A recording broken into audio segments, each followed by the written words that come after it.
প্রতি বছর একটি করে গাছ লাগানো এবং তার যত্ন নিতে শিক্ষার্থীদের প্রতি আহ্বান জানিয়েছেন প্রধানমন্ত্রী তারেক রহমান। প্রাথমিক শিক্ষা পদক বিতরণ অনুষ্ঠানে এই আহ্বান জানান তিনি।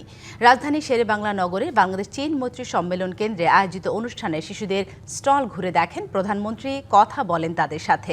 শিশুদের প্রতিভা ও মননশীলতার বিকাশে তৃতীয় থেকে পঞ্চম শ্রেণীর শিক্ষার্থীদের অংশগ্রহণে ক্রীড়া, সাংস্কৃতিক বিষয়ভিত্তিক কুইজ, কাবিং ও বিতর্ক প্রতিযোগিতার আয়োজন করা হয়। উপজেলা পর্যায় থেকে শুরু হয়ে এসব প্রতিযোগিতা ধাপে ধাপে জাতীয় পর্যায়ে অনুষ্ঠিত হয়েছে। এতে সারা দেশের স্কুল পর্যায়ে 2,18,28,693 জন শিক্ষার্থী অংশগ্রহণ করে। বিভিন্ন ধাপ পেরিয়ে নির্বাচিত শ্রেষ্ঠ শিক্ষার্থীদের দেওয়া হবে পদক। এছাড়া শিক্ষাক্ষেত্রে বিশেষ অবদান রাখা ব্যক্তি ও প্রতিষ্ঠানকেও সম্মাননা দেওয়া হবে।